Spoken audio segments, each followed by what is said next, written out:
നല്ല ക്വാളിറ്റി ഉള്ള ഒരു ആക്ഷൻ ത്രില്ലർ മൂവിയാണ് മങ്കി മാൻ. ഇത് കഴിഞ്ഞ അല്ലെങ്കിൽ ഈ മാസം തന്നെയാണ് തിയേറ്ററിൽ റിലീസ് ചെയ്തത്. ആൻഡ് ഇന്ത്യയിൽ റിലീസ് ഉണ്ടായിരുന്നില്ല. ഇപ്പോൾ ഇത് ഡിജിറ്റലി നമ്മുടെ ആമസോൺ പ്രൈം വീഡിയോയിലൊക്കെ റെൻ്റലായിട്ട് അവൈലബിൾ ആയിട്ടുണ്ട്.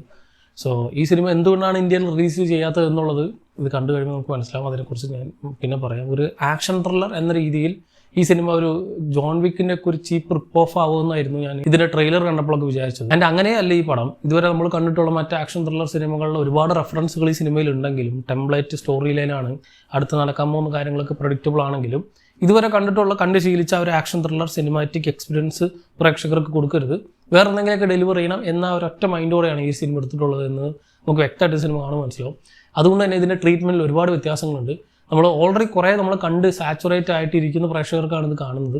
കാരണം നമ്മളെല്ലാം കണ്ടു കഴിഞ്ഞു. ആക്ഷനിലെ ഇപ്പോൾ ജോൺ വിക്ക് 4 അടക്കം നമ്മൾ അതിൽ റിപ്പീറ്റേഷൻ ഉണ്ടെന്നൊക്കെ പലരും പറയാറുണ്ട്. സോ ഇത്തരത്തിൽ ആ ഒരു ഫ്രാഞ്ചൈസിലും മറ്റ് ആക്ഷൻ ത്രില്ലർ സിനിമകളിലൊക്കെ തന്നെ നമ്മൾ ഇത്തരത്തിലുള്ള ഒരുപാട് സാധനങ്ങൾ കണ്ടു കഴിഞ്ഞിട്ട് ഈ ഒരു സിനിമ കാണുമ്പോൾ ഇതിന് അതിൻ്റെ ട്രീറ്റ്മെൻറ്റിൽ, അതിൻ്റെ മേക്കിങ്ങിൽ, അതിൻ്റെ സിനിമാറ്റോഗ്രഫിയിൽ കുറേ വ്യത്യാസങ്ങൾ നമുക്ക് കാണാനുണ്ട്. ആൻഡ് സ്റ്റോറി ലൈൻ വെച്ച് ഇതൊരു ജസ്റ്റ് ഒരു നോർമൽ ടിപ്പിക്കൽ റിവഞ്ച് ത്രില്ലറാണ്. സോ ഒരു ചെറുപ്പക്കാരൻ്റെ റിവഞ്ച് മാത്രമാണ് ഈ സിനിമയിൽ കാണിച്ചു പോകുന്നത്. പക്ഷേ അതിനുള്ളിലൂടെ ലേയേഴ്സായിട്ട് ഹിന്ദുയിസവും ഇന്ത്യയിൽ നടക്കുന്ന പല പൊളിറ്റിക്കൽ കാര്യങ്ങളൊക്കെ തന്നെ സിനിമയിൽ ചർച്ച ചെയ്ത് പോകുന്നുണ്ട്. അതുകൊണ്ട് തന്നെയായിരിക്കും ഈ സിനിമ ഇവിടെ റിലീസ് ചെയ്യാത്തത്. ഇവിടെ ഇറങ്ങിയ ഭയങ്കരധികം കോൺട്രവേഴ്ഷ്യൽ ആയിട്ട് ചർച്ച ചെയ്യപ്പെടേണ്ട ഒരുപാട് സാധനങ്ങളുണ്ട്. ആൻഡ് അതൊക്കെ പറയേണ്ട ആവശ്യമില്ല, നടക്കുന്ന സംഭവങ്ങൾ തന്നെയാണ് എന്നുള്ളത് നമുക്ക് വ്യക്തമായിട്ട് മനസ്സിലാവും. പക്ഷേ ഒരു ഫിക്ഷണൽ വേൾഡിൽ നടക്കുന്ന എന്ന രീതിയിലാണ് സിനിമയിൽ പ്രസന്റ് ചെയ്തിട്ടുള്ളത്. ആൻഡ് അങ്ങനത്തെ ഒരു ബാക്ക്ഡ്രോപ്പിൽ ഒരു ആക്ഷൻ ത്രില്ലർ സിനിമ എന്ന രീതിയിലാണ് ഈ സിനിമ ട്രീറ്റ് ചെയ്തിട്ടുള്ളത്. ആൻഡ് അതിലെ ആക്ഷൻ സീക്വൻസുകളൊക്കെ കിടിലിനാണ്, ടോപ്പ് നോച്ചാണ്. അതിൽ ചില സാധനങ്ങളൊക്കെ ചില പഞ്ചില്ലാത്ത പോലെ തോന്നുന്നുണ്ടെങ്കിലും ഓവറോൾ ആക്ഷൻ സീക്വൻസുകളും ആക്ഷൻ കൊറിയോഗ്രാഫിയൊക്കെ നല്ല കിടിലിനായിട്ട് ചെയ്തിട്ടുണ്ട്.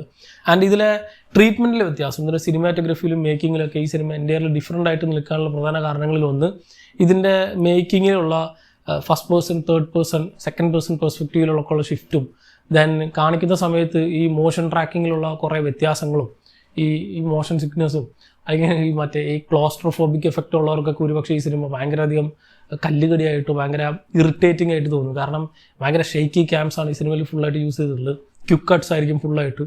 നമ്മളിപ്പോൾ ജോൺ വിക്കിലൊക്കെ നമ്മൾ സ്റ്റഡി ക്യാംസിലാണ് കൂടുതലായിട്ട് ആക്ഷൻ സീക്വൻസുകൾ കണ്ടിട്ടുള്ളത്. ഇതിൽ അങ്ങനെയല്ല. അതിൽ തന്നെ കുറേ മാറ്റങ്ങളൊക്കെ വരുത്തി ഷെയ്ക്കി ക്യാംസ് വെച്ച് ഇങ്ങനെ ചെയ്യുമ്പോൾ അവിടെ ഉള്ള പോലെ നമുക്ക് ഫീൽ ചെയ്യും. അല്ലെങ്കിൽ നമ്മളെ അഫക്റ്റ് ചെയ്യുന്ന പോലെ, നമ്മൾ ആ ഒരു ക്യാരക്ടറിൻ്റെ കൂടെ ഓടിപ്പോകുന്ന പോലെയൊക്കെ നമുക്ക് ഫീൽ ചെയ്യുന്ന രീതിയിലാണ് പല സാധനങ്ങളും എടുത്തു വെച്ചിട്ടുള്ളത്. ആൻഡ് ഇതിൽ ഒരു ആക്ഷൻ പടത്തിൽ വേണ്ട എല്ലാ സാധനങ്ങളും ഉണ്ട്. ഫൈറ്റ് ഉണ്ട്, ചേസ് ഉണ്ട്, ചെറിയ റൊമാൻസ് ഉണ്ട്, എല്ലാം അടങ്ങുന്ന ഒരു പ്രോപ്പർ കൊമേഴ്ഷ്യൽ എൻ്റർടൈനർ തന്നെയാണ് ഈ ഒരു സിനിമ.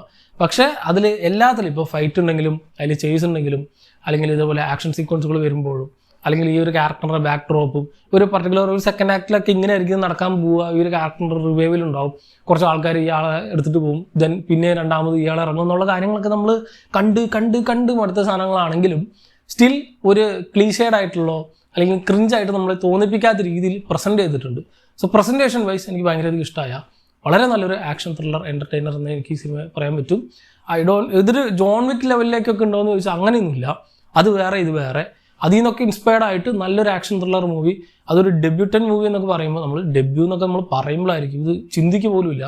ഐ തിങ്ക് ഇത് വേറെ ഏതോ നല്ലൊരു ആക്ഷൻ ത്രില്ലർ മൂവി എടുക്കുന്ന എക്സ്പീരിയൻസ് ആയിട്ടുള്ള ഒരു ഡയറക്ടർ എടുത്ത പോലെയാണ് ദേവ് പട്ടേൽ ഈ സിനിമ എടുത്തു വെച്ചിട്ടുള്ളത്. പോരാ തന്നെ അങ്ങനെ തന്നെയാണ് ഇതിൽ ലീഡ് റോൾ എന്ന് പറയുമ്പോൾ as A director, as an actor, as A producer എല്ലാം കൊണ്ടും ഒരു വേറെ നെക്സ്റ്റ് സ്റ്റേജിലേക്ക് ദേവ് പട്ടേൽ ഉയർന്നു എന്നാണ് പറയുന്നത് ഈ ഒരു സിനിമയിലൂടെ. And I am completely satisfied with the movie. ഞാനിത് മറ്റ് സിനിമകളായിട്ട് കമ്പയർ ചെയ്ത് ഒരിക്കലും പറയില്ല. കാരണം അങ്ങനെ കമ്പയർ ചെയ്യാൻ പറ്റാത്തൊരു മൂവിയാണ്. ഇപ്പോൾ ജോൺ വിക്ക് പോലെ ഉണ്ടെന്നോ അല്ലെങ്കിൽ ഇപ്പോൾ നോബഡി പോലത്തെ അങ്ങനത്തെ ഒരു സിനിമയാണെന്ന് ഒരിക്കലും ഞാൻ പറയില്ല. ഇത് എൻ്റയർലി ഡിഫറൻ്റ് ആയിട്ടുള്ള നമ്മൾ സ്ഥിരം കാണുന്ന ടിപ്പിക്കൽ ആക്ഷൻ ത്രില്ലർ ജോണറിൽ പോകുന്ന ടെംപ്ലേറ്റ് അടങ്ങുന്ന ആ ഒരു പാറ്റേണിൽ അടങ്ങുന്ന സിനിമയാണെങ്കിലും ട്രീറ്റ്മെൻറ്റിലെ വ്യത്യാസം കൊണ്ട് വളരെയധികം പുതുമ തോന്നിപ്പിക്കുന്ന നല്ലൊരു ഇന്ത്യൻ ബാക്ക്ഡ്രോപ്പിലുള്ളൊരു മൂവി. ഇന്ത്യൻ ആ ഒരു ടെറൈൻ പ്രോപ്പറായിട്ട് ഈ സിനിമയിൽ യൂട്ടിലൈസ് ചെയ്തിട്ടുണ്ട്. ഭയങ്കര ഡേർട്ടിയാണ് ഈ സിനിമ.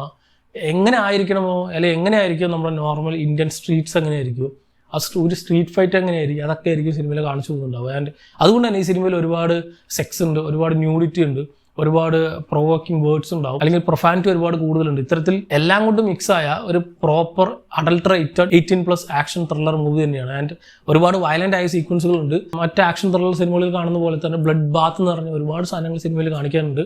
സോ ഇതൊക്കെ കൂടി മനസ്സിൽ വെച്ച് കണ്ടുവെക്കാം. സോ ഒരു നോർമൽ TV സ്ക്രീനിൽ നിങ്ങൾ ഫാമിലിയോടെ ഇരുന്ന് കാണേണ്ട സിനിമ അല്ലത്. ആൻഡ് അതുകൊണ്ട് തന്നെയായിരിക്കും ഇത് ആദ്യം OTT റിലീസിലേക്ക് ഇവർ പ്ലാൻ ചെയ്തത്. നെറ്റ്ഫ്ലിക്സിലായിട്ട് ഡയറക്റ്റായിട്ട് റിലീസ് ചെയ്തിട്ട് മൂവിയായിരുന്നു. ദെൻ ജോർഡൻ പീലൊക്കെ എടുത്തിട്ടാണ് ഇത് തിയേറ്ററിൽ റിലീസ് ചെയ്തു. ഇപ്പോൾ ഇത് കഴിഞ്ഞ് ഒരു റൗണ്ട് കഴിഞ്ഞപ്പോൾ ആമസോൺ പ്രൈമിൽ ഇപ്പോൾ എത്തിയിട്ടുള്ളത്. സോ നമുക്ക് തിയേറ്ററിൽ കാണാൻ കിട്ടിയില്ല, തിയേറ്ററിൽ കാണണമായിരുന്നു എനിക്ക് തോന്നി. കാരണം തിയേറ്റർ സ്റ്റഫിനുള്ള സാധനം ഉണ്ട്. പക്ഷേ ഇപ്പോൾ നമുക്ക് ഇപ്പോൾ ഇങ്ങനെയെങ്കിലും കാണാൻ പറ്റിയുള്ള സമാധാനമുണ്ട്. സോ സിനിമ ഓൺലൈൻ അവൈലബിൾ ആണ്, കണ്ടിട്ടില്ലാത്തവർക്ക് കണ്ടുവെക്കാം. ഓൾറെഡി ഈ ഒരു സിനിമകൾ കണ്ടവരാണെങ്കിൽ സിനിമയെ പറ്റിയുള്ള നിങ്ങളുടെ അഭിപ്രായം കമൻറ്റ് ബോക്സിൽ കമൻറ്റ് ചെയ്യാം. മറ്റൊരു വീഡിയോയിലൂടെ വീണ്ടും കാണാം. നന്ദി.